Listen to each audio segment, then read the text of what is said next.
A'udzu billahi minasyaitonir rajim. Bismillahirrahmanirrahim. Alhamdulillahi rabbil alamin. Wa bihi nasta'in wa sallallahu wa sallim ala sayyidina Muhammadin wa alihi thayyibin at-tahirin wa ajil farjahum warhamna bihim. Ikhwan dan akhwat rahimakumullah. Pada pembahasan yang lalu tentang ilmu Allah, kita sempat menyinggung sedikit tentang ibadah. Ya. Nah, adapun kini kami mengajak saudara sekalian untuk membahasnya lebih terperinci. Ya.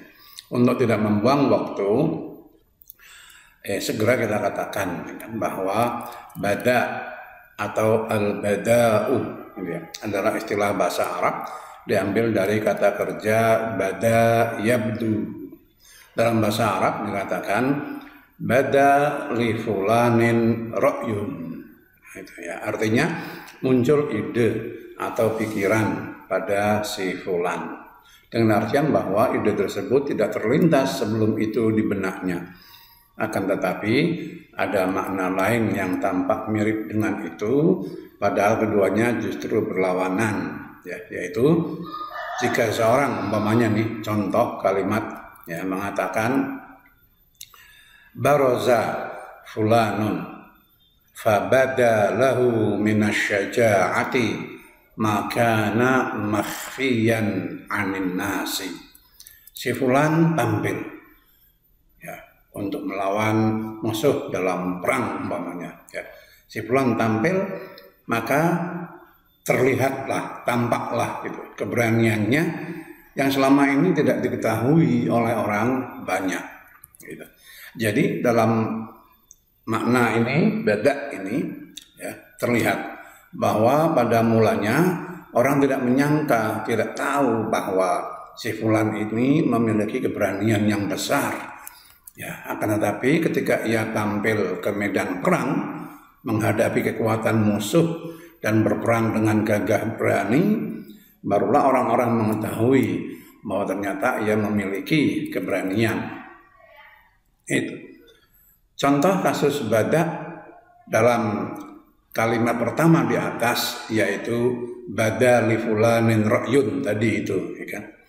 Muncul pada diri seseorang pendapat baru yang sebelumnya tidak ada. Nah, makna yang seperti itu jelas tidak sesuai bagi Allah Subhanahu wa Ta'ala, karena menunjukkan pengetahuan yang baru muncul, ya, pengetahuan yang didahului oleh ketidaktahuan. Ini jelas tidak boleh dinisbahkan kepada Allah Subhanahu wa Ta'ala. Para pengikut mazhab Ahlul Bait sesuai dengan ajaran dari Rasul dan para imam ma'sumin pun dengan tegas menolak keyakinan seperti itu. Sedangkan contoh kasus kedua, bada dalam makna sebagaimana ditunjukkan dalam contoh kalimat yang kedua tadi, yaitu baraza fulanun fabada lahu, itu bi'annahu syuja'un, kan gitu, bahwa si fulan ini tampil di medan perang dan tampaklah darinya itu, ya, tampak badannya keberanian yang besar itu. Nah, ini yang begini, makna yang begini, itulah yang dimaksud dalam madhab Ahlul Bait alaihissalam pada Allah, yaitu bukan si fulan itu yang tidak mengetahui bahwa ia adalah seorang pemberani, akan tetapi orang-orang di sekitarnya lah yang tidak mengetahuinya, dan baru mengetahui hal itu setelah ia menampakkan keberaniannya.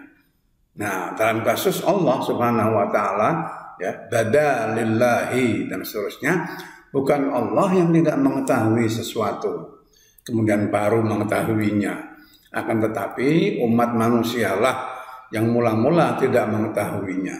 Ketika Allah Subhanahu wa taala menunjukkan sesuatu itu, barulah manusia menyadarinya.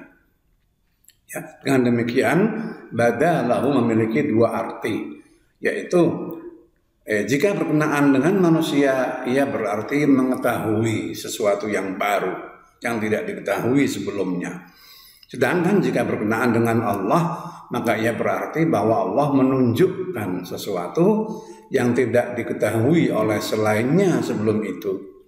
Yang demikian ini sama persis seperti kata taubah, ya, yang berasal dari kata taba yatubu, gitu. Kata-kata taba yatubu ini sama-sama bisa digunakan untuk manusia dan untuk Allah dengan arti yang berbeda, bahkan berlawanan. Jika pekerjaan taubat ini, perbuatan taubat ini dinisbahkan kepada manusia, maka ia berarti bertaubat dan meminta ampun, gitu. Akan tetapi jika pekerjaan ini dinisbahkan kepada Allah, maka ia berarti memberi ampun.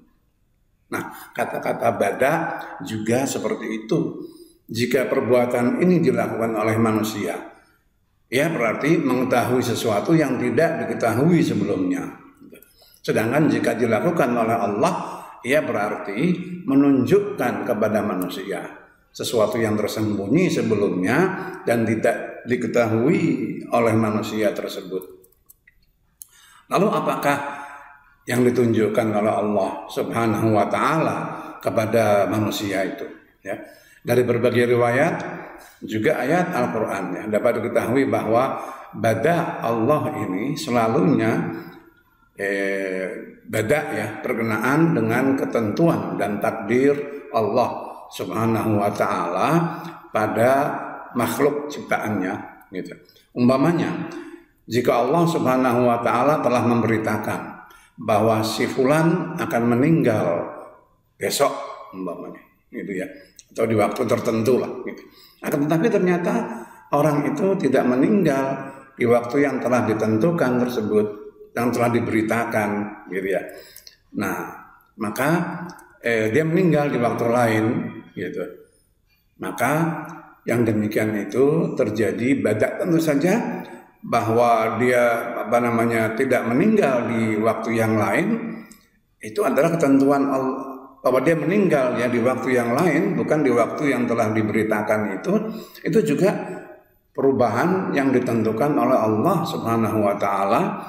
Tentunya perubahan-perubahan semacam ini Allah lakukan berdasarkan hikmah-hikmah tertentu, tujuan-tujuan tertentu lah, yang bisa jadi kita tidak tahu itu, ya, hikmah, sebab dan tujuan-tujuan yang ada di dalam perubahan-perubahan seperti itu. Nah, itu ya. Kemudian kita lihat di dalam Al-Quran, ya, beberapa peristiwa yang bisa disebut itu adalah bada, dan memang demikian, itu perubahan. Berita pertama, ya, ternyata bahwa sesuatu akan terjadi, gitu, ternyata tidak terjadi. Nah, itu ya. Contoh yang paling jelas dan nyata untuk masalah bada ini ialah peristiwa yang terjadi pada kaum Nabiullah Yunus alaihissalam, sebagaimana yang dikisahkan dalam ayat 99 surat Yunus. Allah Subhanahu wa taala berfirman, A'udzubillahi minasyaitonirrajim. Bismillahirrahmanirrahim. Falaula kanat qaryatun amanat fanafa'aha imanuha illa qauma Yunus lamma amanu kashafna anhum azabal khizyi fid dunya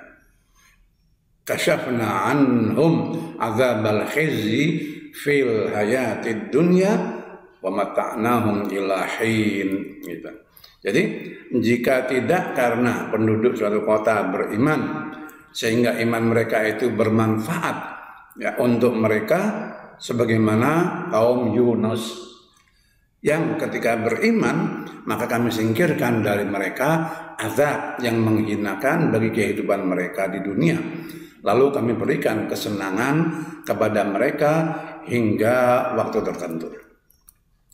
Dalam berbagai kitab tafsir disebutkan bahwa ketika kaum Nabi Yunus menunjukkan kekufuran dan tidak bersedia menerima kenabian dan ajaran-ajaran yang disampaikan oleh Yunus alaihissalam, maka Allah menyampaikan kepada beliau bahwa Allah akan menurunkan azab ya kepada kaum tersebut di hari yang telah ditentukan. Hal itu pun disampaikan oleh Nabi Yunus kepada kaum beliau yang disambut dengan gelak tawa dan ejekan dari mereka ketika hari yang dijanjikan itu telah datang. Malam sebelumnya Nabi Yunus telah meninggalkan kawasan yang bakal tertimpa azab tersebut gitu ya. Ketika tanda-tanda turunnya azab telah tampak dengan nyata oleh orang-orang yang ingkar itu, mulailah mereka merasa ketakutan dan berlarian mencari Nabi Yunus agar memohon kepada Allah untuk mencegah turunnya azab karena mereka telah bertobat dan menyatakan iman. Akan tapi mereka tidak berhasil menemukan Nabi Yunus. Saat itulah ada seorang tua yang bijak ya, tampil memimpin rakyat negeri itu untuk bersama-sama berdoa, menyatakan taubat kepada Allah dan keimanan kepadanya. Mereka pun sama-sama berdoa dengan hati yang penuh ikhlas dan iman kepada Allah, sehingga Allah pun menerima taubat dan mengampuni mereka serta menarik kembali azab yang sudah membayang di atas kepala mereka itu ya. Demikian kisah tersebut ya, Nabi Yunus dengan kaumnya ini dengan singkat. Dalam peristiwa ini jelas sekali bahwa mula-mula Allah telah menetapkan bahwa ia akan mengadab kaum tersebut di hari yang ditentukan itu. Untuk itu Nabi Yunus yang tentu saja yakin bahwa azab itu akan turun dan memusnahkan kaum yang kafir itu menyingkir dari kawasan tersebut. Ya kan? Akan tetapi kemudian Allah mengubah ketentuannya itu dan tidak jadi menurunkan azab tersebut. Nah inilah badak yang Allah lakukan terhadap kaum Nabi Yunus alaihissalam. Kita semua tentu tahu benar kisah tentang penyembelihan ya, perintah dari Allah Subhanahu wa taala kepada Ibrahim alaihissalam untuk menyembelih putranya Nabiullah Ismail alaihissalam. Dalam peristiwa ini pun telah terjadi badak, yaitu ketika Nabi Ibrahim yakin bahwa putranya tercinta itu akan benar-benar mati ya setelah ia sembelih atas perintah tegas dari Allah. Akan tetapi setelah semuanya siap dan perintah Allah ini sudah hampir saja terjadi ya, tiba-tiba datang wahyu Allah yang mencabut perintah penyembelihan terhadap Nabi Ismail. Dengan demikian penyembelihan itu pun tidak terjadi. Peristiwa ketiga yang ingin kami berikan sebagai contoh badak yang dilakukan oleh Allah ialah peristiwa yang berkenaan dengan Nabi Musa alaihissalam, yaitu ketika Allah memanggil Nabi Musa untuk menemuinya gitu ya. Maka Musa alaihissalam berkata kepada kaumnya bahwa aku akan meninggalkan kalian selama 30 hari dan aku menunjuk Harun sebagai pemimpin kalian selama kepergianku. Musa pun meninggalkan kaumnya menuju Bukit Tursina sesuai dengan perintah Allah Subhanahu wa taala. Selama 30 hari beliau beribadah, berpuasa dan bermunajat kepada Allah Subhanahu wa taala. Setelah genap 30 hari dan Nabi Musa sudah bersiap-siap untuk kembali menuju kaumnya, tiba-tiba Allah memerintahkan beliau untuk tetap tinggal di tempat itu selama 10 hari lagi, sehingga genaplah keberadaan Musa di tempat itu selama 40 hari. Para mufassir mengatakan bahwa di 10 hari tambahan itulah musibah dan fitnah menimpa kaum Nabi Musa. Mereka mengira bahwa Musa alaihissalam sudah meninggal dan tak akan kembali lagi. Nabi Harun pun tidak mampu mengendalikan kondisi ya, dan tidak mampu mencegah mereka dari kesesatan yang dihembuskan oleh Samiri ya, yang membuat patung anak sapi yang dapat mengeluarkan suara dan mengajak kaum Yahudi menyembah patung sapi tersebut. Kisah selanjutnya tentu Anda sudah ketahui lah ya, sebagaimana diceritakan di dalam Al-Quran Al-Karim. Jadi dalam peristiwa Nabi Musa alaihissalam, mula-mula berita yang datang dari Allah adalah bahwa Musa akan meninggalkan kaumnya selama 30 hari Dan itulah yang diberitakan oleh Musa kepada kaumnya.